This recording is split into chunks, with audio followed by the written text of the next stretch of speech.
Okay, guys, hi. It is currently raining, so hopefully it doesn't get too loud, but we are finishing chapter 20, and I figured out the audio, it was bad because, I was putting the book in front of my face, which just cut it off, so hopefully the audio is better now, and I do apologize for that. I'm going to try to switch back to my phone as soon as possible, but I don't know. I might not be able to switch back for a couple months because there's something messed up with it, and we're currently on a trip, so I'm taking a bunch of pictures all the time. And videos for my other YouTube channel, my fitness one. So sorry for that, just bear with it. I know it's not always the best, but I think it gets it across enough. So let's just finish chapter 20. And yeah, we're just gonna finish this up. So we're on page 169. This is from Allie's perspective. Again, this is Tone Deaf by Olivia Rivers. Alright. Jace rests his hand on my knee. I freeze. Part of me wants to snap at him to back off and make up his mind about how he's going to treat me, but the other part is too satisfied with his touch to bother pulling away. Before my instincts can sort themselves out, Killer slides the plate of pancakes in front of me and Jace pulls away. I pick up the fork on the side of the plate and start picking at the meal, my appetite gone. Jace walks to the refrigerator, leaving me alone at the counter. Killer quickly fills a spot, and I'm not sure if I should be relieved or resentful. I settle on relieved. It's probably a good thing Jace isn't next to me anymore, because his touch does weird things to me, and I'm getting close to... What? Falling for him? No, I'm not letting that happen. Jace is a player with a very, very long track of record of breaking hearts. I'm not going to let myself be swept up in his fleeting touches. Okay, just saying, going back to that, relieved or resentful. I totally feel that. If you've ever had a crush that, sat next to you, you're like, holy crap, this is awesome. And then you're just so anxious, but then they get up and leave, and then you're, relieved because you're just like, okay, I can breathe now. But then it's like your friend sits by you and you're like, okay, I'm relieved he's not gonna be able to sit back next to me. But then you're like, oh, but I kind of want him to because it's like, I liked when he was sitting next to me. But anyway, that's kind of what I think. Okay, I'm not going to let myself swept in this feeling. So why can't I take my eyes off him? I watch as he leans over and grabs a water bottle from the bottom shelf of the fridge. There's something about the way he moves that's almost hypnotizing. He's all grace and power wrapped up in one package. Complete nonchalance, like he's not even trying to look hot, which he's not, of course. He has no one to show off for in this room.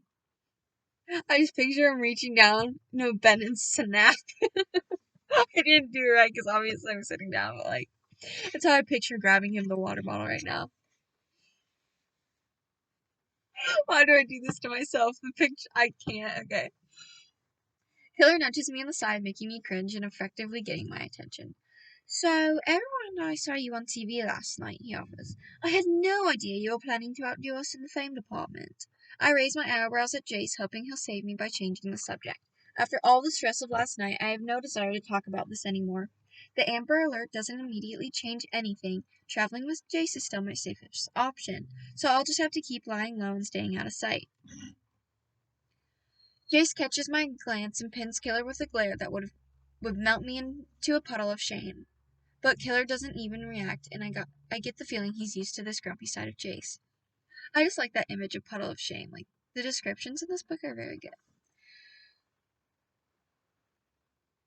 Now isn't really the right time to be making jokes, Killer, Jace says. Killer rolls his eyes. You just have no sense of humor.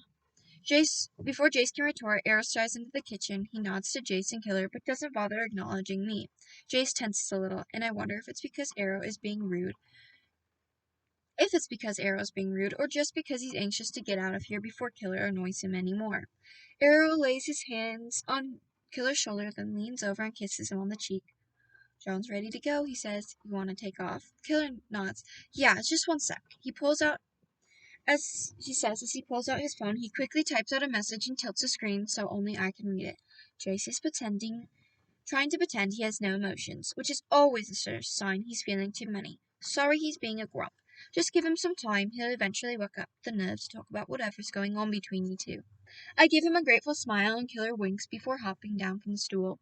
He grabs Errol's hand and pulls him away from the kitchen, his lips moving at the speed of light while he plans their trip into the city. As Errol is tugged along, he looks back and flicks his gaze between Jace and me. His expression tightens with uncertainty, and he says to Jace, "Don't do anything stupid." Jace just rolls his eyes and sticks up his middle finger. Errol doesn't get a chance to return his gesture as Killer pulls him away from the room. As soon as they leave, Jace turns to me and signs, "Sorry, Errol's still worried you're going to get the band in trouble, but he'll warm up eventually." I nod and try not to look too relieved. As awkward and quiet as Jace has been this morning, I was starting to wonder if he was still okay with me traveling with them. Apparently he is. But I'm also guessing that Killer is completely right. Jace isn't going to open up a discussion about last night unless he absolutely has to. About last night. Jace sighs and rubs at his temples. "And sorry for Killer being insensitive," he says, although he looks away a little, and although he looks away a little, and I get the feeling he's not apologizing for just his bandmate. I swear he's the dumbest human being ever to get accepted into Mensa. I try to hold back a laugh, sure that I read his lips wrong. Mensa. Jace just nods. As ditzy as he acts, Killer is technically as ditzy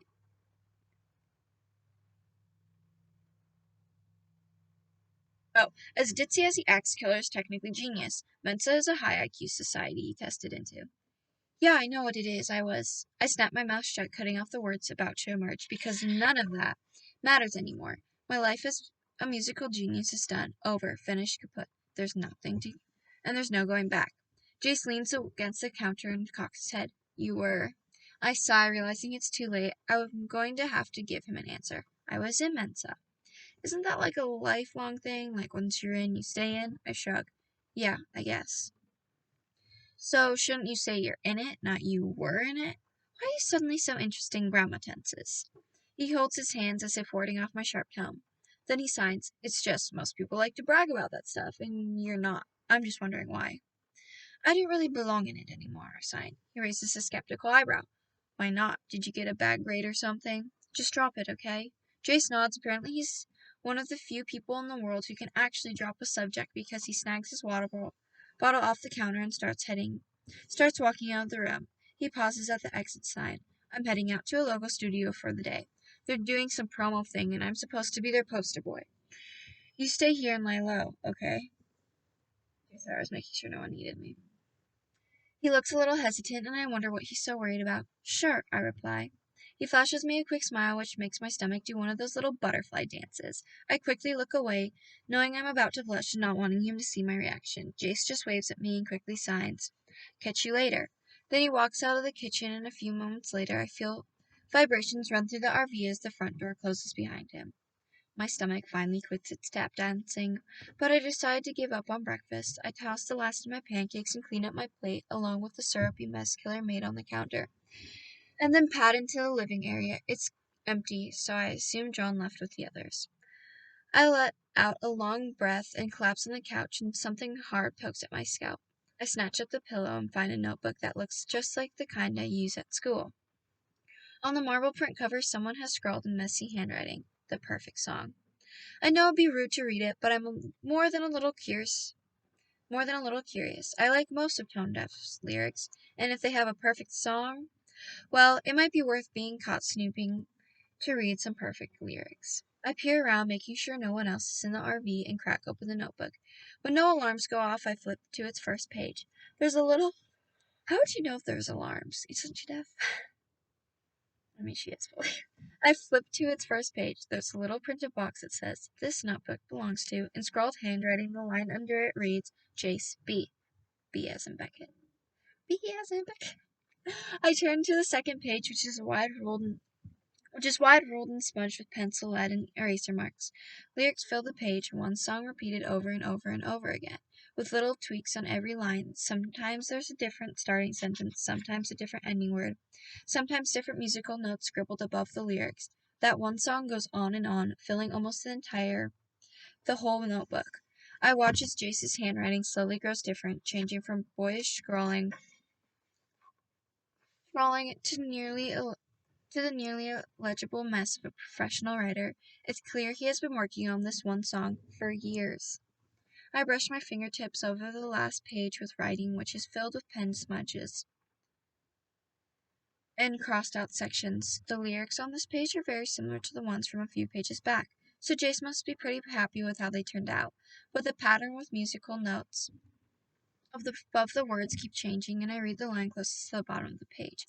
A, D, D, C, F, G. That doesn't sound right, but it sounds close. Not quite perfect, but not far away. I strain my memory, trying to remember the sound of each note and how they work together to create harmonies. It's been so long since I thought about music in this way, and I wait for bad memories to come crashing down, memories of the surgery, of the accident, of the loss. But instead, there's now. Stuck in the present with familiar adrenaline racing through me as the notes play song after song inside my head, trying to find the patterns they like best. I'm not sure how long I sit there just staring at the page, struggling to figure out this puzzle with no solid answer. Then it hits me. Not really an answer, but a solution that just might work. Before I can stop myself, I grab a pen from a small stand next to the couch and start scribbling. That is the end of chapter 100. I almost said chapter 174. Chapter 20. That was part 2 of 2. And we ended on page 175. So we will be picking up on page 170. It ended on page 174, so we'll be picking up on 175. Thank you guys again for joining me. I hope you guys are liking this as much as I am.